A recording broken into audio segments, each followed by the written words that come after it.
La parole est à Monsieur Vincent Ledoux. Merci, Monsieur le Président. Ma question s'adresse au ministre des Affaires étrangères.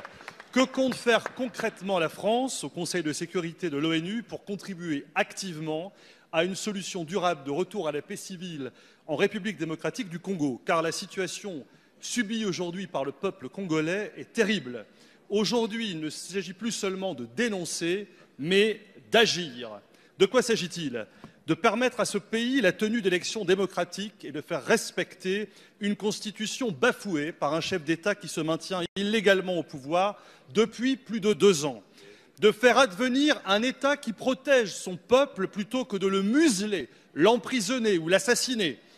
De faire respecter les lieux saints, comme ces églises catholiques profanées par des incursions militaires, de rétablir la confiance et la concorde au sein d'une nation maltraitée et humiliée. La RDC, c'est un territoire 4 fois supérieur à la France, 80 millions d'habitants, 10 millions à l'extérieur, un taux d'alphabétisation très bas, comme un niveau de vie très bas. Cruel paradoxe pour ce territoire qui regorge d'innombrables ressources minières et minérales. Face à cette maltraitance d'État, la France, avec les Nations Unies et l'Union africaine, doivent protéger ce peuple vulnérable et faire raison à ses droits, une gouvernance démocratique, des élections libres, une économie inclusive. Au moment où nous réfléchissons sur l'asile et l'immigration, il serait bon de régler au plus vite cette situation qui, si elle devait malheureusement perdurer, déstabiliserait cette partie de la région des Grands Lacs et renforcerait de ce fait les flux massifs de migration vers l'Europe et la France.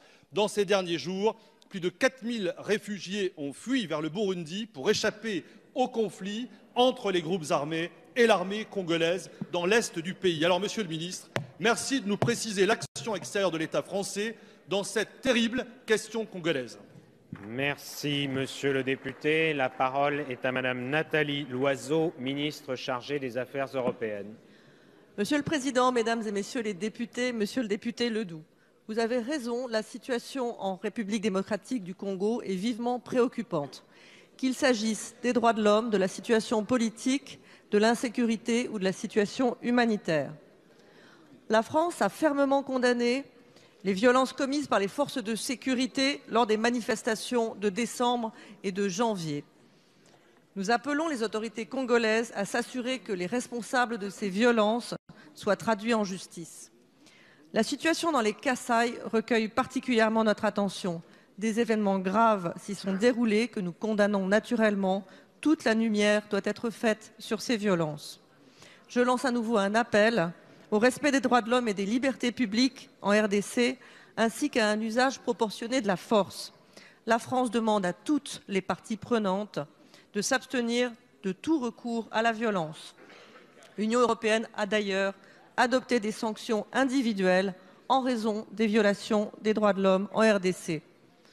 Vous avez raison, des élections transparentes permettant une alternance pacifique et démocratique sont plus que jamais indispensables. Nous appelons à leur tenue effective à la date prévue, dans le respect de la Constitution et de l'esprit de consensus qui avait prévalu lors de la signature de l'accord politique de décembre 2016. Nous travaillons avec nos partenaires, en particulier avec l'Union africaine et les pays de la région. Nous soutenons l'action de la mission des Nations Unies en RDC, la MONUSCO, qui paye un lourd tribut pour la protection des populations civiles. La France a par ailleurs augmenté son aide humanitaire à la RDC, qui a atteint l'année dernière 2,4 millions d'euros. Merci, Madame la Ministre.